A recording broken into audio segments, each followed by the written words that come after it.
वालेकुम बच्चों। तो आज के इस लेक्चर में 6.11 का क्वेश्चन नंबर 11 करवाने लगी हूँ। इस एक्सरसाइज में ये 4 फार्मूलाज जो हम पिछले क्वेश्चंस में यूज़ करते आए हैं, अब तक ये फार्मूलाज आप लोगों को याद हो गए होंगे। अगर नहीं भी याद तो ये 4 फार्मूलाज आपने याद कर लेने हैं, क्योंकि ये पूरी एक्सरसाइज इसी पर डिपेंड करती है। इन फार्मूलाज की मदद से हमने ये एक्सरसाइज करनी है। तो पहला फार्मूला है sum k is equal to 1 to n। ये है समीशन। अगर ये सम 1 का आ जाए तो हम इसकी जगह पे n लिख देंगे। Sum k is equal to 1 to n। अगर k होगा तो इसका सम होगा n प्लस 1/2। अगर यहाँ पे k स्क्वायर आ जाए तो फिर फार्मूला है n plus 1 2n plus 1 divided by 6 k cube. Same k वाला फार्मूला लिख के उसका आपने होल स्क्वायर ले लेना है। तो होप सो ये फार्मूलाज आप लोगों को याद हो गए होंगे। अब चलते हैं क्वेश्चन की तरफ। तो ये है 6.11 का क्वेश्चन, जिसमें एक आ गया है sum up to n terms. तो इस सीरीज का हमने सम निकालना है। तो सबसे पहले ये देखें, ये 1 है, ये फिर 1 प्लस 2 है, यानी कि पिछली टर्म में अगली टर्म 2 ऐड हो गई। अब 1 और 2 पिछली टर्म थी, उसके अंदर अगली टर्म 3 ऐड हो गई। अगर हम इससे अगली टर्म देखें तो 1 2 प्लस 3 और फिर उसमें प्लस 4 आएगा, यानी कि 1 से 3 तक ऐड हो रहा है, उसके अंदर एक नंबर अगला ऐड हो जाएगा 4। तो इस तरह से ये एक सीरीज बनती जा रही है, जिसको मैं अब इससे इस तरीके से लिख सकती हूँ। पहली टर्म 1, फिर 2 है, फिर 3 है, फिर 4 है, अप टू सो ऑन। ये n टर्म्स तक ये सीरीज है। तो अब हमें पता है कि ये 1 से n तक है। अब इस सीरीज़ का सम, यहाँ पे एक टेक्नीक है, जैसे हम डायरेक्ट इसका सम निकालेंगे। पहले पहले हमने जितने भी 10 तक क्वेश्चंस किए हैं, उनमें हम वो एपी सीरीज़ बनाते थे, an टर्म, यानी कि टोटल tn निकाल लेते थे आखिरी टर्म।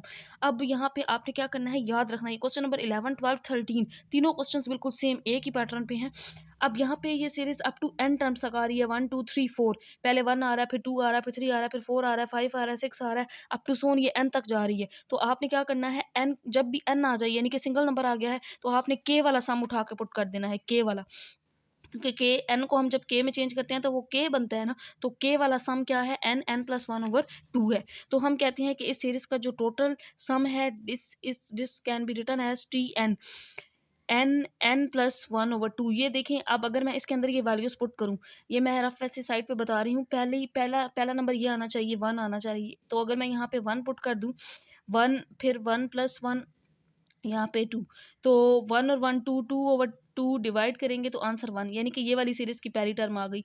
अब 1 और 2 3 है, अगली टर्म 3 आनी चाहिए। अब पहले मैंने n 1 पुट किया था, अब मैं अगली टर्म n यहाँ पे 2 पुट करूँगी। तो यहाँ पे 2, फिर 2 प्लस 1 डिवाइडेड बाय 2, ये वैल्यूज़ पुट की। तो 2 2 और 1 3, और यहाँ पे ये 2 2 2 से कैंसिल आउट, तो आंसर क्या आ गया 3। 1 और 2 को ऐड करें तो 3 आता है। 3 और 2 5, 5 और 1 6।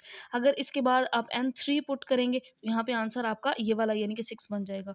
तो ये इस सीरीज़ की टोटल n टर्म है। फिर भी अब यहाँ से पता तो चल गया कि ये टर्म आ गई है, लेकिन याद कैसे रखना है कि ये अप टू सोन n टर्म है। अगर यहाँ n स्क्वायर होता तो हम k स्क्वायर वाला इसका टोटल सम लिख लेते, क्योंकि यहाँ पे n था, यानी कि k है, तो आपने ये वाला इसका सम वाला डायरेक्ट इसका सम ये लिख देना है उठा के।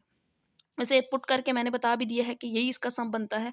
अब इसका टोटल सम निकालने के लिए n को k में चेंज कर देंगे, यहाँ पे k आ जाएगा, और k प्लस 1/2।